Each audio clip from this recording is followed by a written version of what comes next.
요한계시록 11장 1절에서 14절까지의 말씀입니다.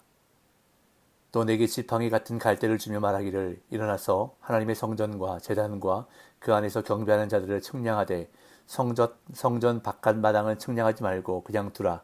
이것은 이방인에게 주었은즉 그들이 거룩한 성을 42달 동안 짓밟으리라. 내가 나의 두 증인에게 권세를 주리니 그들이 굵은 배 옷을 입고 1260일을 예언하리라. 그들은 이 땅의 주 앞에 서 있는 두 감람나무와 두 촛대니 만일 누구든지 그들을 해하고자 하면 그들의 입에서 불이 나와서 그들의 원수를 삼켜버릴 것이요 누구든지 그들을 해하고자 하면 반드시 그와 같이 죽임을 당하리라. 그들이 권능을 가지고 하늘을 닫아 그 예언을 하는 날 동안 비가 오지 못하게 하고 또 권능을 가지고 불을 피로 변하게 하고 아무 때든지 원하는 대로 여러 가지 재앙으로 땅을 치리로다. 그들이 그 증언을 마칠 때에 무저갱으로부터 올라오는 짐승이 그들과 더불어 전쟁을 일으켜 그들을 이기고 그들을 죽일 터인즉 그들의 시체가 큰 성 길에 있으리니 그 성은 영적으로 하면 소돔이라고도 하고 애굽이라고도 하니 곧 그들의 주께서 십자가에 못 박히신 곳이라. 백성들과 족속과 방언과 나라 중에서 사람들이 그 시체를 사흘 반 동안을 보며 무덤에 장사하지 못하게 하리로다. 이 두 선지자가 땅에 사는 자들을 괴롭게 하는 고로 땅에 사는 자들이 그들의 죽음을 즐거워하고 기뻐하여 서로 예물을 보내리라 하더라. 3일 반 후에 하나님께로부터 생기가 그들 속에 들어가매 그들이 발로 일어서니 구경하는 자들이 크게 두려워하더라.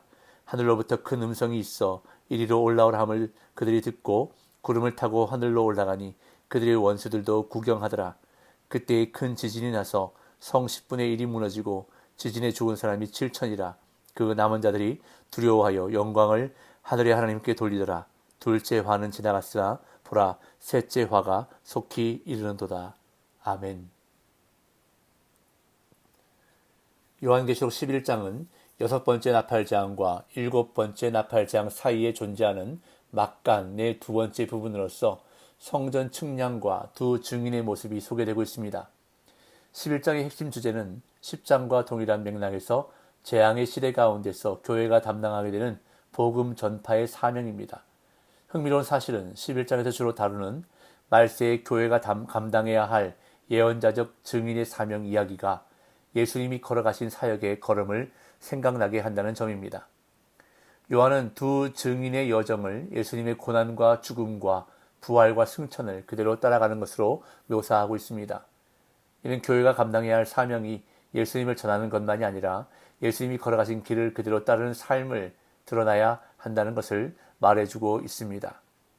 또한 그렇게 예수님이 걸어가신 길을 따라가는 교회는 예수님처럼 궁극적으로 승리의 자리에 이르게 될 것임을 두 증인의 모습을 통해서 말해주고 있습니다. 요한은 갈대를 받아 성전을 측량하라는 명령을 받습니다. 성전과 제단 그리고 그 안에서 경배하는 자들만 측량하고 마당은 측량하지 말라고 하면서 그것이 이방인들에게 42달 동안 짓밟히리라는 말씀을 받습니다. 1절 2절입니다. 또 내게 지팡이 같은 갈대를 주며 말하기를 일어나서 하나님의 성전과 제단과 그 안에서 경배하는 자들을 측량하되 성전 바깥 마당은 측량하지 말고 그냥 두라.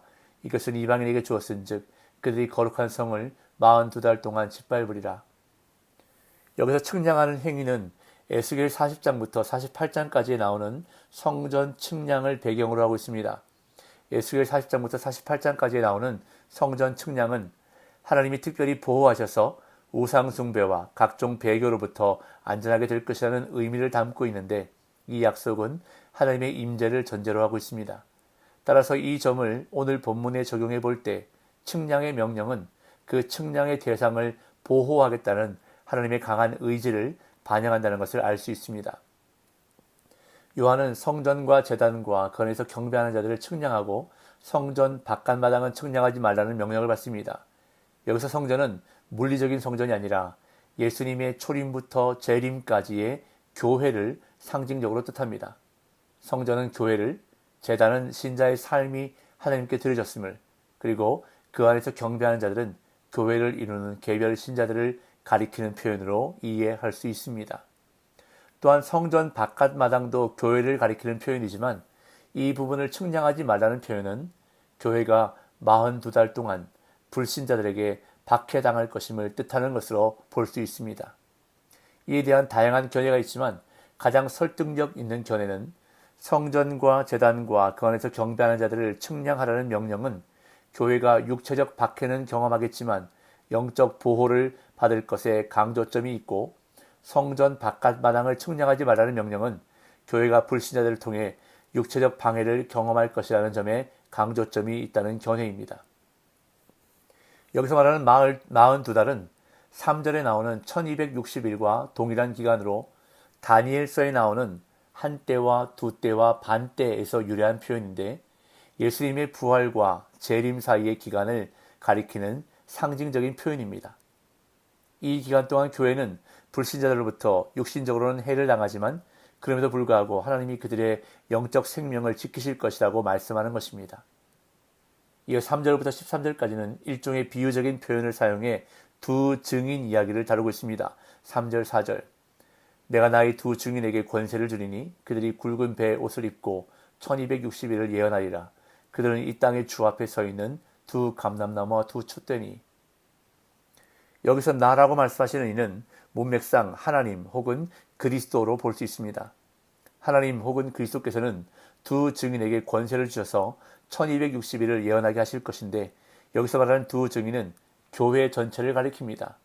교회를 두 증인으로 표현한 이유는 증인이 타당함을 인정받기 위해서는 적어도 두 사람의 증인이 필요하다는 신명기의 규정을 반영하는 것으로 보입니다. 그리고 굵은 배의 옷은 회개나 심판을 상징하기에 두 증인이 굵은 배의 옷을 입었다는 것은 교회의 메시지를 들은 사람들이 회개할 것을 기대함과 동시에 메시지를 거부한 사람들에게 임할 심판에 대한 슬픔을 상징합니다.